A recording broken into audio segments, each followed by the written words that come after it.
सगळ्यांचं खूप खूप स्वागत आहे आपल्या यूट्यूब चॅनलवर. मी अनुराधा. तर चला करूया छानपैकी दिवसाची सुरुवात. आज आहे संडे, तर चला संडेचं रुटीन तुमच्यासोबत शेअर करणार आहे. तर व्हिडिओ पूर्ण बघत राहा शेवटपर्यंत. तर सकाळची कामं बाकीची करून झाली आहेत आणि चालली आहेत. तर चला बघूया पुढे काय काय कामं होतात. सगळं तुमच्यावर ते भांडे वगैरे घासून झालेले आहेत. आता म्हटलं चला थोडंसं पुसपास वगैरे करून घेऊया, डबे वगैरे. तर ते पुसून वगैरे घेणार आहे. सकाळचं हेच रुटीन असतं, झाडू वगैरे, कपडे वगैरे धुवून झालेले आहेत. आणि त्याच्यानंतर आता हे पुढची कामं आहेत. चहाची भांडी जी होती सगळे धुवून झालेली आहेत, ठेवलेत.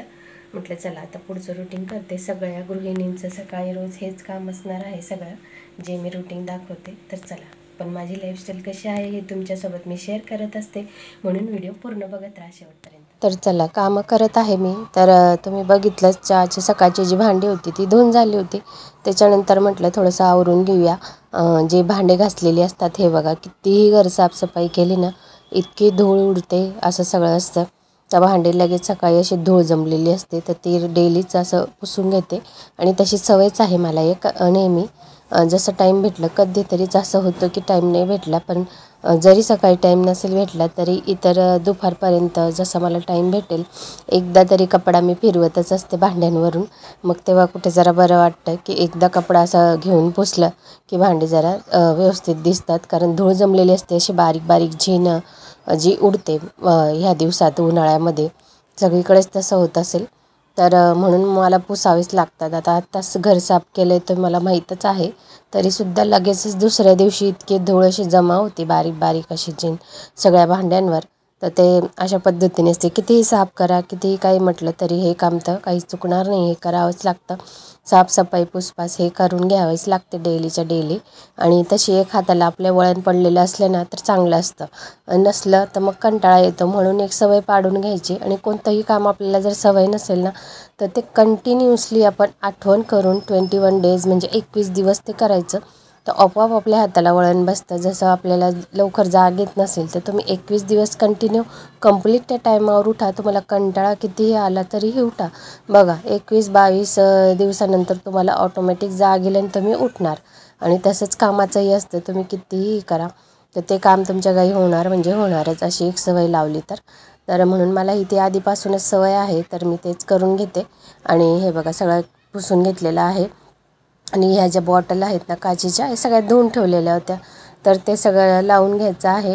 तर म्हणजे त्याच्यात सामान भरून घ्यायचं आहे. म्हटलं बघू कशासाठी उपयोगात येतात. आणि आवळेही आणून ठेवलेले आहेत, तेही जरा त्या बॉटलमध्ये आथवून ठेवणार आहे मी. आवळे म्हणजे कधीही आपल्याला चटणी वगैरे काही बनवायची असली, इवन खायचा जरी असला तरी तो आवळा आपण खाऊ शकतो. तो टिकतो वर्षभर म्हणा, 6 महिने म्हणा, कसंही तुम्ही त्याला स्टोअर करू शकता. मोठी बॉटल असेल तर त्याच्यात भरपूर असं पाणी टाकायचं, हळद मीठ टाकायचे आणि त्याच्यात त्या आवळे असे थोडेसे त्याला होल करून म्हणा असेही टाकले तरी चालतं, छानपैकी आथून जातात. त्याच्यानंतर हे बघा घासायला घेतलेलं आहे. फरशी घासून घेणार आहे मी आज. इतकी ब्लॅक झाली ती, काळी काळी सगळी, अशी चिकन नाही आहे ती स्टाईल ना, त्याच्यामुळे मग खराब होऊन जाते ती घडी घडी.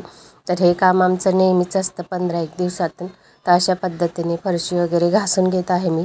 घासली तरच व्यवस्थित आणि छान अशी क्लीन दिसते ती, चांगलं वाटतं जरा असं घासपूस केली की.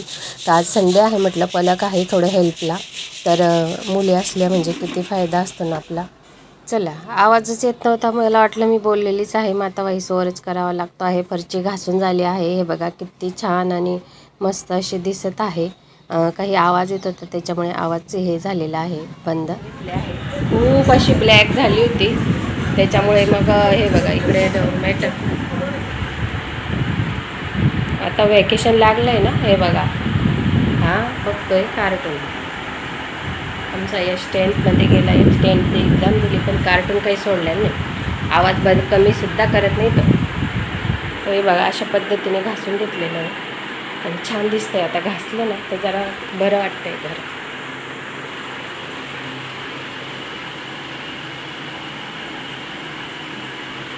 किचनसुद्धा अशाच पद्धतीने घासून घेतलं आणि सगळं आवरून झालं आहे. साफसफाई झालेली असली ना मग तेवढं राहिलं. आणि एवढं हे एक राहिलेलं आहे, याला धुवायचं आहे, हे राहिलं आहे तेवढं. तर चला, तर हे राहिलेलं आहे तेवढं वॉश करायचं, तेवढं बाकी सगळं झालेलं आहे करून. आणि किचनसुद्धा घासून घेतलं होतं, ते सुद्धा अगदी छान दिसतंय असं. तर बघू शकता छान असं व्यवस्थित आवरून निवरून ठेवलं ना तर खूप छान दिसतं आणि म्हणजे आपल्याला बघायलाच खूप छान वाटतं ते अशा पद्धतीने. म्हणून नेहमी मी असं सगळं क्लिनिंग वगैरे करतच असते. आणि मेन म्हणजे धूळ उडते आणि ही फरची तर खूप घाण होते. तर हे बघा घसून झालं आणि पोछाही मारून घेतला. थोडंफार घसलं तर जरा बरं दिसतं, कारण ही जी स्टाईल आहे ना फरच्यामध्ये एकदम अशी चिकन नाही होतं ते त्याच्यामुळे घरचा वगैरे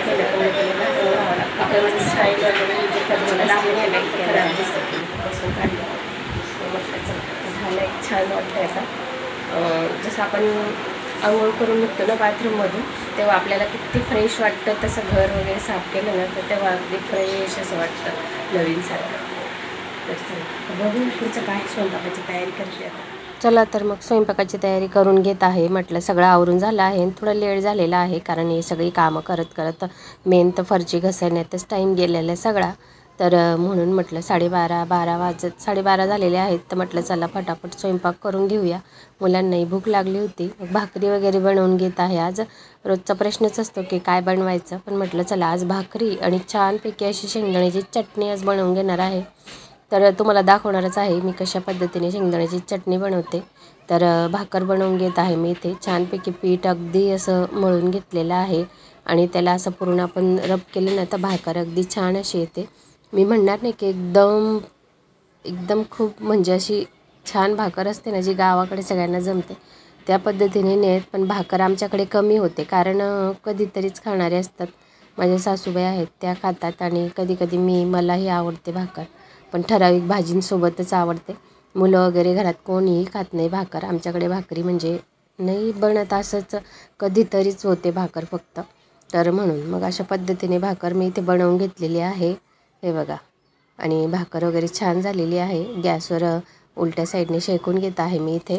पण आपल्याकडे काही चुला वगैरे नसतो. आता गॅसचाच ऑप्शन आहे. कोणी म्हणेल की गॅसवर असं टाकून शेकून नये, काही करू नये, पण आता गॅस त्याच्याशिवाय ऑप्शन नसल्यामुळे गॅसवरच छान शेकली जाते ती खालच्या साईडने. तर हे बघा अशा पद्धतीने मी इथे भाकरी बनवून घेतलेल्या आहेत.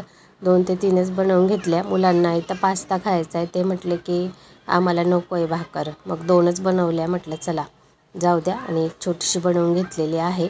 त्यांना नको आहे भाकर असली की नकोच म्हणता माझी मुलं तर भाकर खाण्यासाठी. तर अशा पद्धतीने छान भाकर इथे बनवून घेतलेली आहे. मस्त फुलली आहे गॅसवर. आणि त्याच्यासोबत आता मस्त अशी छान शेंगदाण्याची चटणी इथे बनवणार आहे.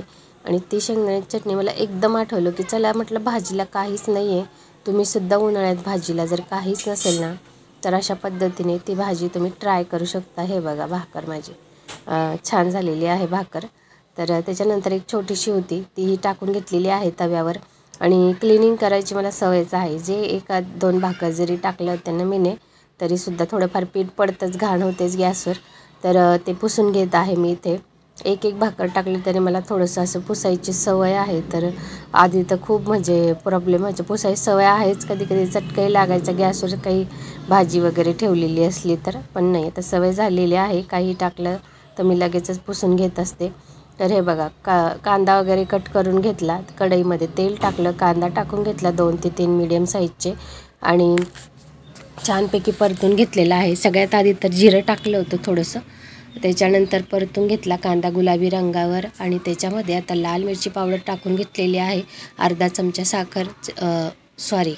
लाल मिरची पावडर टाकून घेतली आहे. अर्धा चमचा हळद टाकून घेतलेली आहे.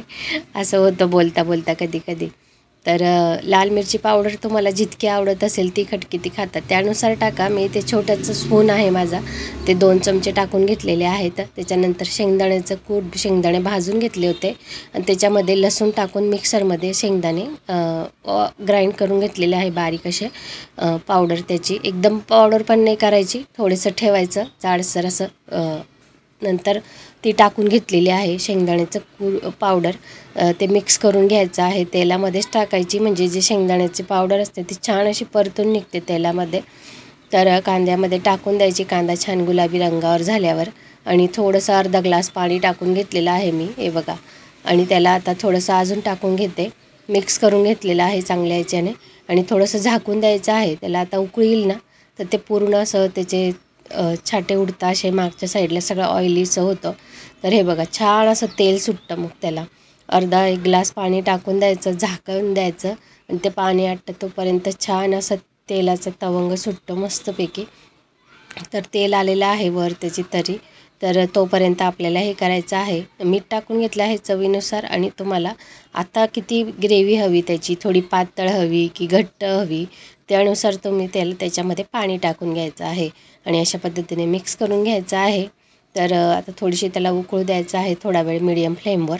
त्याच्यानंतर त्याला छानपैकी अशी तरी येणार आहे. याच्यामध्ये ही माझ्या वडिलांना खूप आवडायची, त्यांची फेवरेट होती. तर तीच आठवण आली तर मी आज बनवलेला आहे. चला पास्ता बनवून घेत आहे. इथे कांदा कट करून घेतलेला आहे, तेल टाकून घेतले, थोडंसं तुम्ही याच्यात बटरही टाकू शकता. बटर टाकून घ्यायचं आणि ते आपण देसी स्टाईलने बनवते तर तेल टाकलं आहे. गाजर कट करून टाकून घेतलेलं आहे, शिमला मिरची टाकून घेतलेली आहे, त्याच्यानंतर वाटाणे टाकून घेतलेले आहेत, त्याच्यामध्ये टोमॅटो टाकून घेतलेला आहे कट केलेला, छान परतून घेतलं मीने. आणि पिस्ता सॉस आहे तो टाकून घेतला, टोमॅटो केचप टाकून घेतलं आणि जे मॅगीचे पिस्त्याचे जे मसाला पॅकेट येतं ना ते टाकून घेतलेले आहे पाण्यामध्ये डायरेक्ट मिक्स करून. त्याच्यानंतर त्याच्यात आपल्याला पाणी टाकून घ्यायचं आहे, चवीनुसार मीठ आणि पास्ता टाकून घेतलेला आहे तो छान. आणि 2 विसल होऊ दिल्या. ह्यावेळेस मी थोडंसं जास्त पाणी टाकलं होतं, झटपट असं होतं. तुम्हाला पास्ता बॉईल करायची गरज नाही, काही नाही, झटपट तयार होणारा पास्ता आहे. लगेच इन्स्टंट तुम्ही मुलांना देऊ शकता. तर चीज टाकून घेतलं आहे. परत गॅस मी 1 ते 2 विसल करून घेतलेली आहेत. आणि हा जर नॉर्मल असं आपण मॅगीला कसं थोडीशी ग्रेव्ही नॉर्मल अगदी अशी थोडंसं ठेवतो ना त्या पद्धतीने ठेवली, कारण डिश प्लेटमध्ये घेतलं ना मुलं खातात ना तोपर्यंत ते खूप ड्राय होऊन जातं अजून. तर अशा पद्धतीने ठेवलं ना तर एकदम ड्राय नाही होत, खायला छान लागतं. तर अशा पद्धतीने पास्ता बनवून घेतला होता. सकाळपासून ते दुपारपर्यंतचं हे रुटीन होतं. तुम्हाला कसं वाटलं नक्कीच मला कमेंटमध्ये सांगा आणि लाईक शेअर